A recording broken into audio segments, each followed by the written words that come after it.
Seven-time Super Bowl champ, Tom Brady, 23 years, best quarterback to ever play the game. So I was thinking about this, Tom, as I'm watching Kansas City. I still feel like I said they're like an electric vehicle that's only charged about 50%. They're kind of trying to figure out what they are. Backup running back. They don't know what to do with Xavier Worthy. They just kind of go back. Your Randy Moss team, boom, you knew very early it's special. But did you ever have a team that won a Super Bowl, but in the middle of a season, you didn't quite know what the offensive identity was? Because that's what I watch when I watch the Chiefs. I actually think they do have a great offensive identity. I think look, the game's about winning.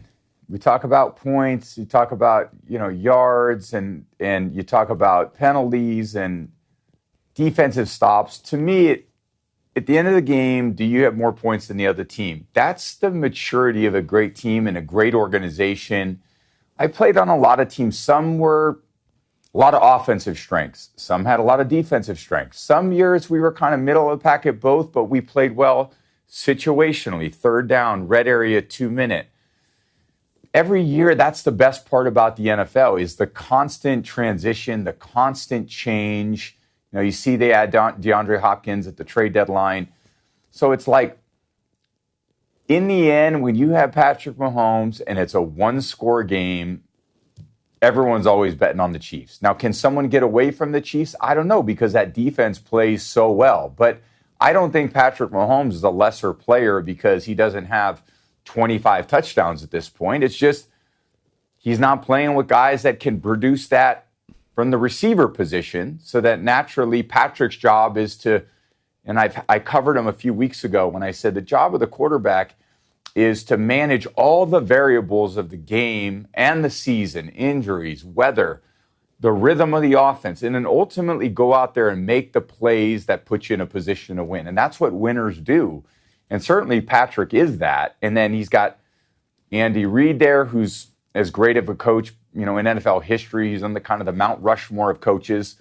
So you have this consistency of this organization from owner, general manager, coach, quarterback, and then to me, a defensive coordinator in Spags, that the way that defense plays puts them in a position to win every single week. So it's obviously they can be beat. There's probably games where they could have been beat this year, but every game is decided by a few plays, and the reality of the Chiefs team is they always find a way to make the plays when it matters.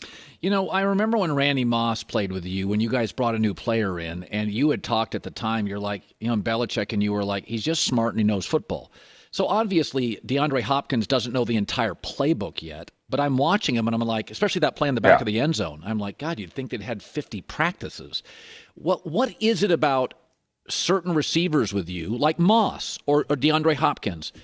They don't have to know the playbook, but yet I felt like had I just landed on the planet and watched it, I would have never guessed he just showed up at the facility. What was it with Moss? What is it with a veteran receiver that a young receiver just couldn't do? And that's a great question. So the reality is a great receiver, any receiver that's a veteran knows what a practice week looks like. They know how to run all the routes in the offense. Now, they may not know exactly where to line up because everyone has their variations of words and descriptive words they use to get people aligned, to get the protections organized, and then to call routes. Some people use number systems. Some people use words that people have to memorize. Some people use a one-term word that tells everybody what to do. Kansas City does it kind of a myriad of different ways. And then once DeAndre can really comprehend that, he's going to say, oh, okay, that's what I used to call this outcut in Tennessee was like this, or in Houston it was like this, but in KC it's like this, but I still know how to run the route. So you have these veteran players that have the experience to run the routes, to know the offenses. It's not like, when he played for Tennessee, the field was a different size. It's the same rules. It's the same routes. It's ultimately just how you call them. So once he gets out there and he's confident in what he has, he's going to look like DeAndre Hopkins always has, which is, he's got good quickness. He's got great catch radius. He's got this ability in situational plays to make catches like that. And certainly as a red area target. And I just think if you look at the Chiefs and their injuries at the receiver position, to add someone like DeAndre, who has that veteran presence, and no game's going to be too big for him. He's played a lot of big games. So that always gives the quarterback a lot of confidence. I remember playing with certain rookie receivers. Literally, it was like the first day of OTAs. And I'd call like, hey, run a slant. And he'd look at me like, a slant, okay. And that's kind of the most generic route. Right. Look, since we were running those in parking lots, with your friends. And there was a few guys I played with that they'd start the route slow, then they'd speed up into the break, then they'd slow down coming out of the break, and then they'd look for the ball, and I'd look at them and be like, what the hell was that? Like there's such a learning curve that needs to happen from a rookie player. Whereas when you get someone like DeAndre, you go, hey, DeAndre, run a slant. And it looks like a slant. It looks great. It's fluid. It's smooth. You can plan it. So with a rookie, there's such a learning curve. There's so many things to learn that you're never going to get that type of production in a short period of time with a rookie that you can get with a veteran, unless that's just a very special rookie. And I've had some of those. Those guys, to me, are more anomalies than kind of what the norm is. I know you probably haven't sat and watched too many Denver games or Bears games, but with the young quarterbacks, obviously they grew up in a different environment than you, 7-on-7 camps, way more snaps by the time they're 15 than you had. But go back to your career. I remember you doing an interview with Jay Glazer once, and you're like, I've seen everything, dude. You can throw anything at me. When was the time in your career? You're pretty a learned guy. You're very committed. How long did it take? They always talk about things slow down a little. How long? Mahomes said it was year 3. What was it for you?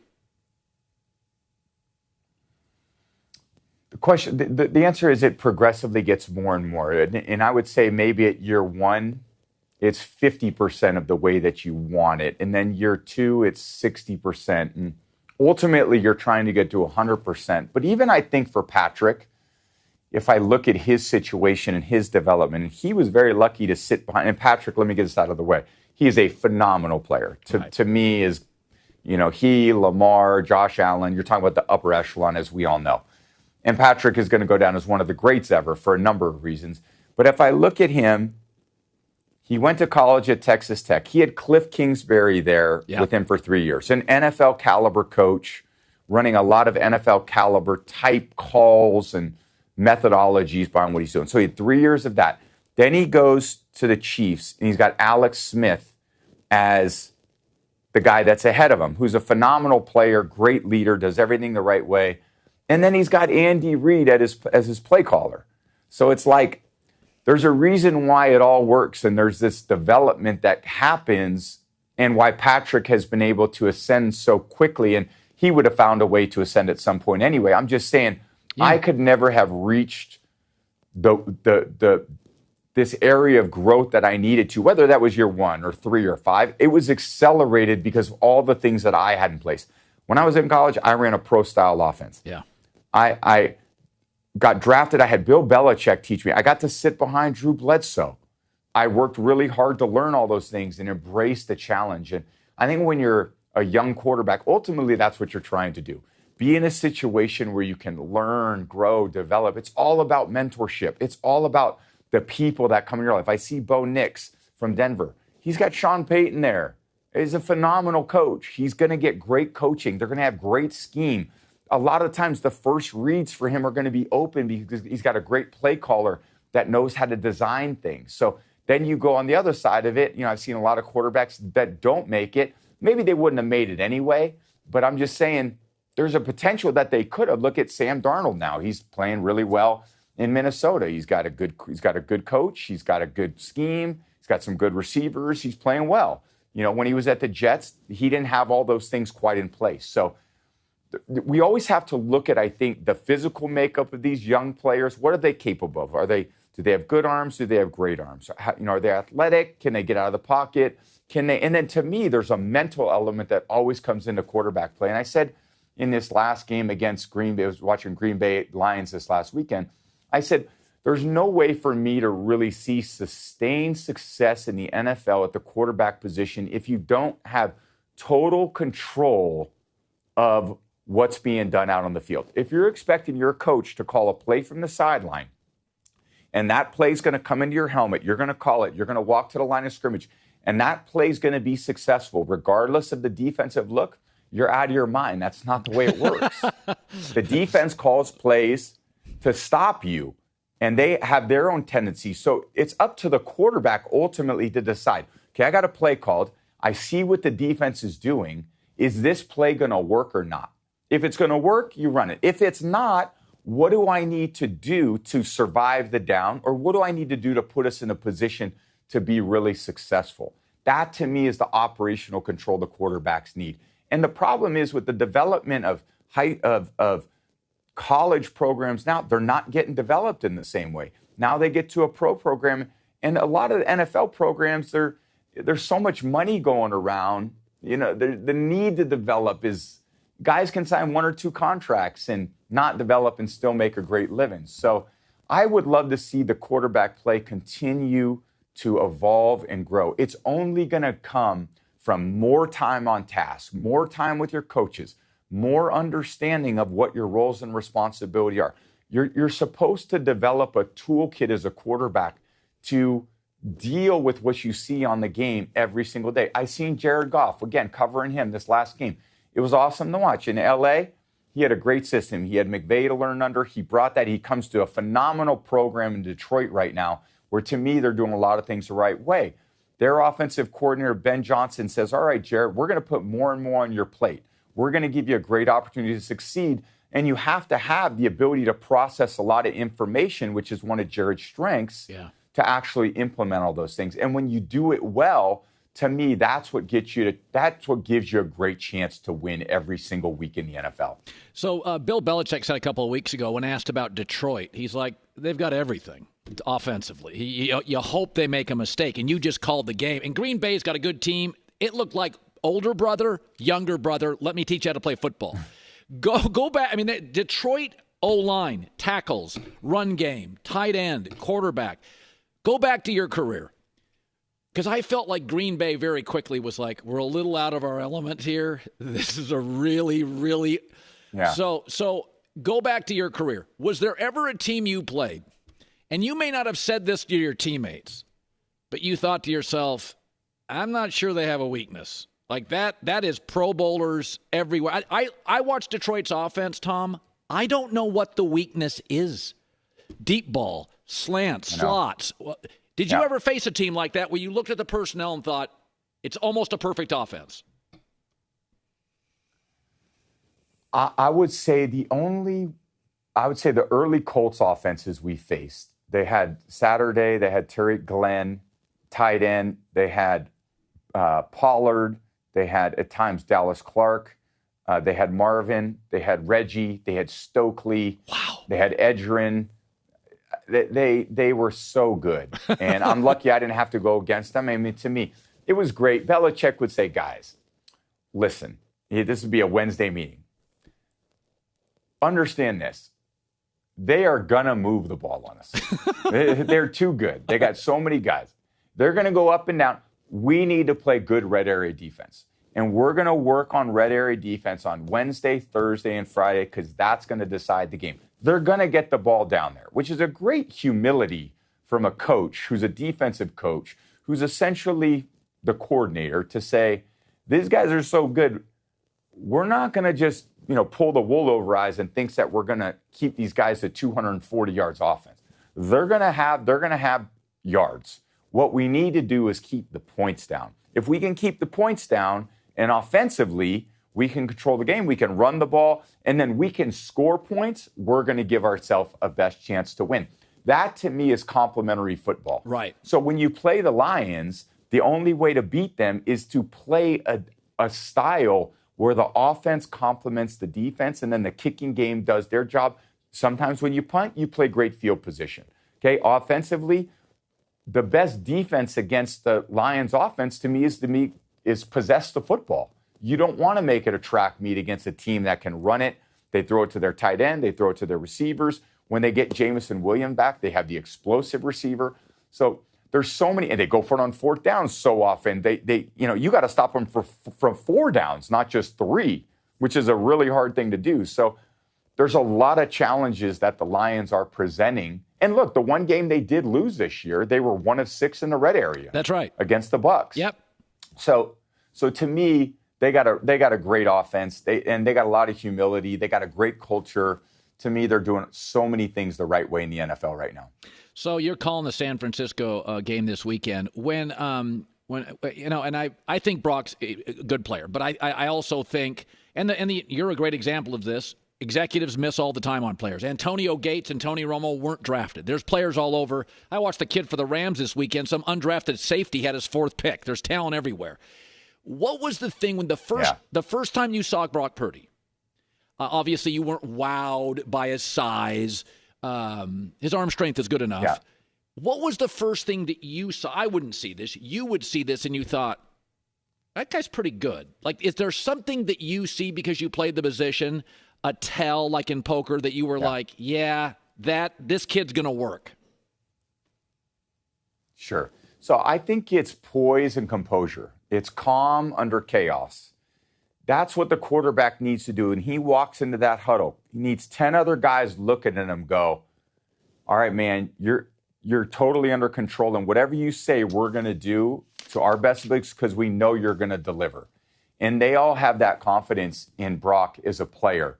And you're right, Brock's not the biggest. His arm strength isn't like Aaron Rodgers.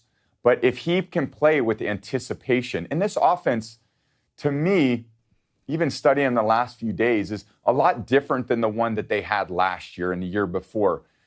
They had so many weapons the last couple years. You know, Brock essentially was a point guard out there just delivering balls to halfbacks and flip it out there to Debo and gain yards. And then he's got Ayuk, catching in cuts and running for a lot of. Oh, you forgot about Kittle. Boom, we're going to throw over the top of you there.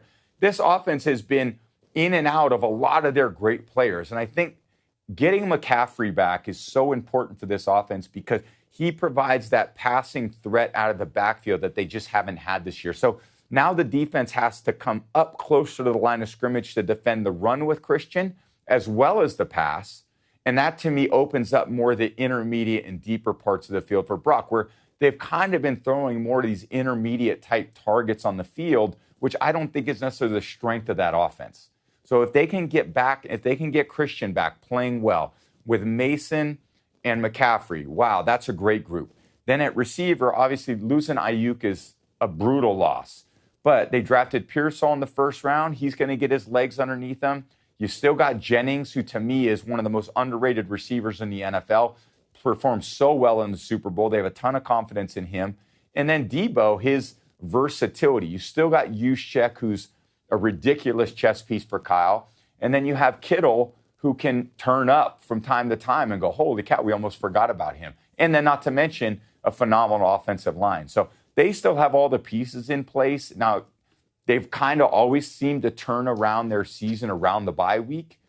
This is when they need to do it. They just had their bye week. We'll see, if they get Greenlaw back on defense, that would be a huge boost. Unfortunately, what they really missed on defense, they lost Hargrave. They lost this interior rusher.